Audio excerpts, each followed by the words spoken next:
You know, it's like the guy buying a car from me. He could say, hey, I'm going to buy a car from you, but I'm only going to pay you this much money. Or he could say, dude, I want to hire you for a job. Now, which one of those two cases am I going to make the most money? Grant, I'd like to hire you because I'm so impressed with you, or I just want to buy your car. When he says, I want to hire you, that's my goal. My goal is to impress somebody so much that Arnold says, dude, hey, I want to hire you, man. I want to hire you. Here, he's signing the contract, and he's like, hey, can I hire you? As well as buy a car from you. That's when, and this is where salespeople and dealers, they're going after the car deal and not going after impressing people so much, you know, that people want to post. People want to do videos on you. You know, that contest that we did, we had over 120 people send in video. Not video I did. I didn't go get my flip cam, pull it out, and say, hey, do it. They did the video. They sent the video in, and we gave them points for that. Mm-hmm. Every dealer should be doing that. Not just with the people that buy from them, okay? A dealer could do this. A dealer could say, look, this is what we're going to do. We have a program. You're not buying a car from us. This would be a contest I think you would agree with. Okay. Okay? Arnold, thank you for coming in. I know you're not buying from us. I just want to tell you about a program we do, a contest we do every month. You're presently paying $428 a month. And each month we collect videos from our people that shop us. And at the end of the month, we pull a lottery of the best video and vote on that. And that person gets a free payment. So I know you're not going to buy anything for 3 months. If you win this, I just need a 10-second video of your experience here today. We would actually make a car payment.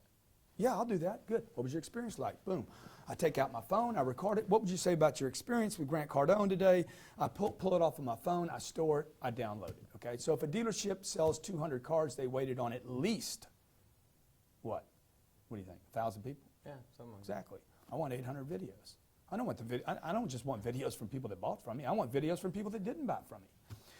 So if that cost a dealership $428 to collect 800 videos in 1 month, he'd never have to worry about a bad review. Oh, absolutely. He'd have 800 great reviews from people that didn't even buy cars from us. Absolutely. So is that a bad contest? No, I don't think that's a bad contest at all. Okay. But the difference is only that how you're asking them to interact. Right. You're saying create a video, upload it to YouTube, right, and we'll give you points. Right. I absolutely think that's a fabulous idea. Right. The part that I wouldn't agree with, the extra component, if you added, if you said, in addition to making the video and uploading it to YouTube, you're also required to post it to Twitter and Facebook 6 times a day. Then I wouldn't agree with that. That was contest. part of our contest. That was the first stage of our contest. I understand it was. And then people would tag it. Hey, what was the tag on it? It was like, it was almost abusive. Win whatever. Yeah, join this program. I could win 10,000, you could too. Yeah, so okay, and that started feeling really spammy to people. Right, absolutely. Because it was the same message over and over and exactly. over. Okay, so we did that for 24 hours, and then we said, look, guys, get some creativity. We didn't say don't be creative. We sent one message out. I can't send 100. Okay, so we said, look, does this message look a little spammy to you? Some people says it does. You got to get creative with it. But people have to be able to make mistakes to learn, hey, what's the right way to do something? There's no rules here. There's no rules getting successful, you know? Mm-hmm. Whether it's a successful program or money in the bank or people have to learn. You can't learn by not doing. I just can't read a manual and say, that's the right way, that's the perfect way, let's do it. You want to explode first. People are missing work ethic with social media.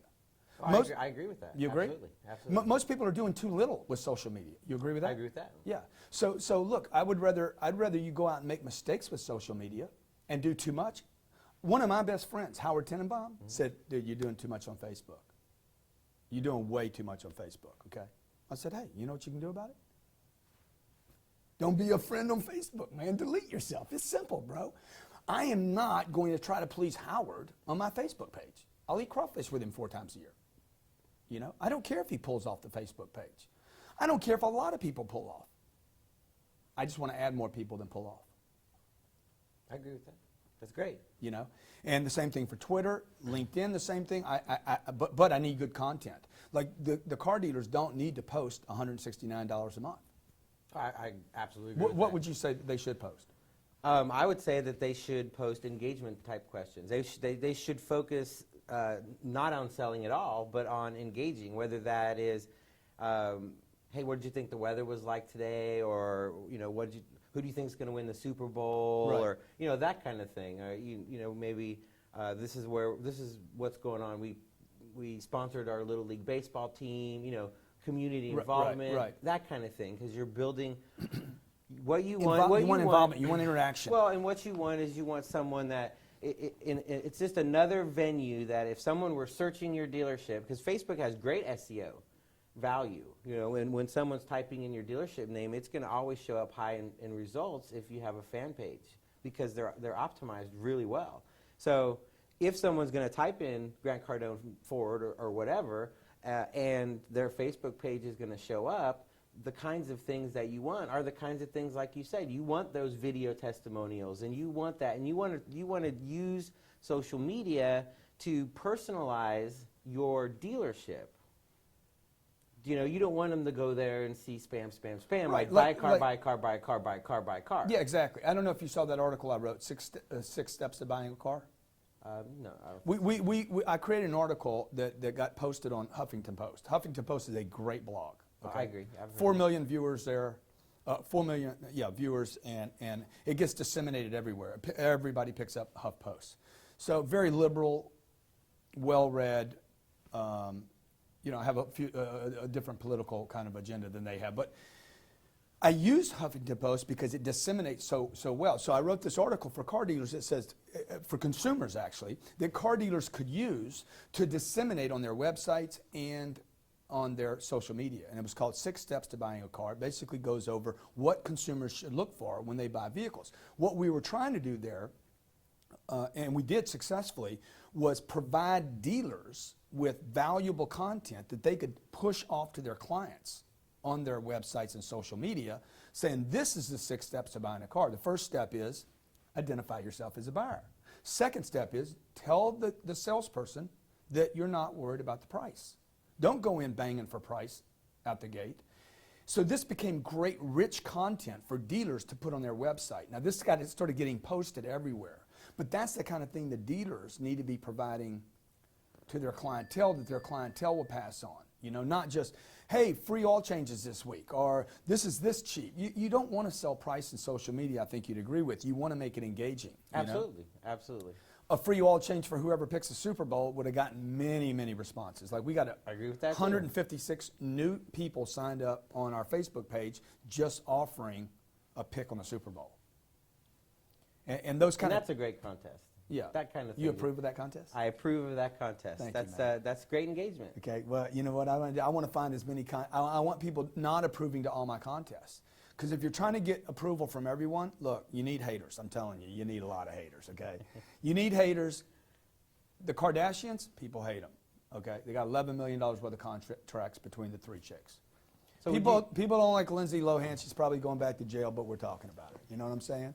The guy that runs Egypt right now, okay, I mean, there's a lot of people in Egypt don't like him. It looks like he's walking away with $70 billion. So you would say it's okay for a dealership to have haters? Car dealership will have to have haters. Oh, absolutely. Well, I know they do already. The customer satisfaction thing is so overblown in car dealers. It's unbelievable. You're selling to human beings. Human beings. If I was in the massage business, the toy business, Starbucks coffee, we talked about. I'm in the interview business. You're gonna have complainers. You just need more of them. You need more complainers, man. What's the big deal? You're dealing with human beings. You could do everything perfect and somebody's still going to complain, right? One day you like me, one day you don't like me. What you need is more admirers than haters. You're going to get a bad customer review. I don't need it to go away. I don't need to get rid of it. I need 800 people to say they love me. So the one gets lost. I agree. That's a great strategy. So if I could just collect enough positive things, like dealers should require salespeople to collect video. It should be part of their job requirement. Period, end of story. You're going to collect video. Dealers, I wouldn't hire a guy that didn't have a video on his camera. Okay? Personally, wouldn't never look at a resume again. All I want to see is video content sent to me as a resume. So if I'm hiring somebody, like when we run an ad in the LA Times or in Craigslist or wherever in LA, I'm going to get 350 resumes. I don't have time for 350 resumes. I tell everybody right now, will not read a resume, send me video. What does that do for me? It shows me their their technology capabilities, okay, which are simple, without me reading a resume. I want a 1-minute video, 60 seconds long. Tell me why you want to work for my company, period. That's all I tell them. Grant Cardone, New York Times bestselling author, looking for whatever, social media guru. Okay, send a 60-second video. So 350 resumes all of a sudden become only 35, but they become rich people, good, okay? One of the videos gets sent to us, it's 4 minutes long. I didn't ask for a 4-minute video, I asked for a 1-minute video. So the guy can't listen. So he's great with the camera, great with he knows how to record something, he knows how to tag it, but he turns 1 minute into 4 minutes, which means I'm not hiring him.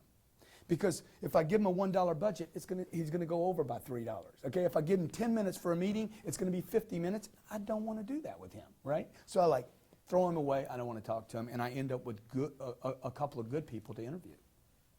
I see their skill set, their ability to duplicate, their ability to communicate, their ability to cut a video. If they don't know how to do this in the 21st century, look, you can't sell without this technology today. You know, I have a little iPad here. It's not to entertain me. It's not because I want the next gadget. It's because I can do things from this. I can get my emails. I can get Twitter. I can book a flight at the last minute. My wife can send me a text. She just sent me one this morning that says, hey, we're pregnant again. Okay? Oh, congratulations. Because I'm a closer, baby. That's right. I know how to shut it down. A lot of you guys just keep walking around your wife. You need to shut it down. Close that deal. Okay? So, look, if you can't close at home, how are you going to close out there on the lot, man? That's great. So, again, the point, and I'm really glad you asked me to do this interview, but the point of this was, look, your communication, whether it's in person, handshake, phone call, mail, email, social media, entry on Twitter, is to create an effect.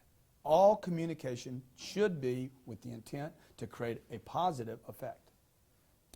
And how many positive effects can you create a day? Is it better to create 1 or 2 or 200? Is it better to get 10,000 people talking about? I mean, we've got 10,000 people on a Facebook fan, right? On a Facebook page, you know, and I'm discouraged by that. I keep telling my office, why don't we have 100,000? Why don't we have 1 million? Okay, why don't I have 6 billion? That's the way I want to think. Why wouldn't I want everybody on planet Earth to know who I am? Now, if everybody on planet Earth knows who I am, will I have some haters? Yes. Sure, absolutely. I will, man. Shit, I'm going to have a lot of people, millions. I want millions of people that don't like me. Because that means you have 10 times as many that do. Hopefully. Yeah, oh, absolutely, You know. I agree. Hey, well, hey, thank you for sitting down with me today. Hey, thank you. I appreciate it, and thank you for. And hey, again, love what Driving Sales is doing. Jared Hamilton, guy's a genius. Okay, guy's just off the rails. I agree.